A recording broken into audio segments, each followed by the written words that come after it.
তিন সমন্বয়কের হাতে ছিল কোটা আন্দোলনের মূল চালিকা শক্তি, যাদের মূল লক্ষ্য ছিল এই আন্দোলনের মাধ্যমে শিক্ষার্থীদের আবেগকে ব্যবহার করে সরকার পতন ঘটানো।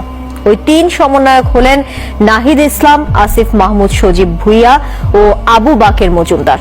আন্দোলনের শুরুতে এই তিন সমন্বয়ক বিভিন্ন সময়ে বিএনপি, জামাত এবং অন্যান্য বিরোধী দলের সঙ্গে গোপনে বৈঠকও করেন। এমনই অনুসন্ধানী প্রতিবেদন প্রকাশ করেছে জাতীয় একটি দৈনিক। সরকারি চাকরিতে কোটা সংস্কার দাবিতে বৈষম্য বিরোধী ছাত্র আন্দোলন পরিচালনায় গত ৮ জুলাই ৬৫ সদস্যের সমন্বয়ক টিম সাজানো হয়। তবে এর মূল নিয়ন্ত্রণ থাকে ৩ জনের কাছে, যারা গণতান্ত্রিক ছাত্র শক্তি নামের সংগঠনের নেতা। এরা হলেন নাহিদ ইসলাম, আসিফ মাহমুদ সজীব ভুইয়া ও আবু বাকের মজুমদার, যারা প্রত্যেকেই ঢাকা বিশ্ববিদ্যালয়ের শিক্ষার্থী। অনেকের মনে প্রশ্ন, হাইকোর্ট কোটা বহাল রেখে যে রায় দেয় তা আপিল বিভাগ বাতিল করার পরও কেন আন্দোলনকে এগিয়ে নিতে চেষ্টা করে বৈষম্য বিরোধী ছাত্র আন্দোলন? এ নিয়ে একটি অনুসন্ধানী প্রতিবেদন প্রকাশ করেছে জাতীয় একটি দৈনিক। পত্রিকাটি বলছে, শুরু থেকেই নাহিদ, আসিফ, বাকিরের ছাত্রশক্তি চেয়েছিল শিক্ষার্থীদের আবেগকে কাজে লাগিয়ে আন্দোলনকে সরকার পতনের দিকে নিতে। ডাকসুর সাবেক ভিপি নুরুল হক নূর, সাবেক সমাজসেবা সম্পাদক আক্তার হোসেনের পাশাপাশি আন্দোলনে রসদ জুগিয়েছে ইনসাফ কায়েম কমিটি এবং এবি পার্টির নেতারা।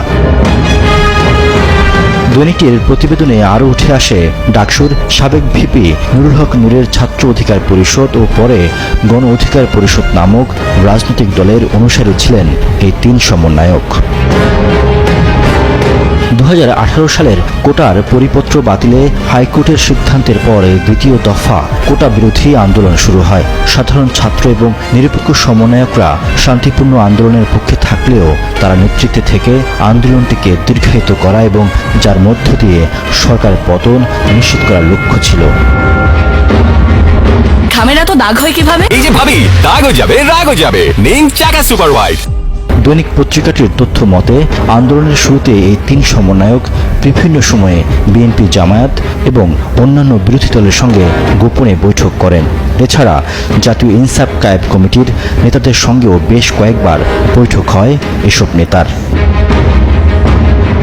শুরু থেকেই আন্দোলন ভিন্ন খাতে প্রবাহিত করতে দেশ এবং দেশের বাইরে থাকা বিভিন্ন ব্যক্তি, বিভিন্ন রাজনৈতিক দলের নেতারাও আসিফ, বাকের ও নাহিদের সঙ্গে যোগাযোগ শুরু করেন।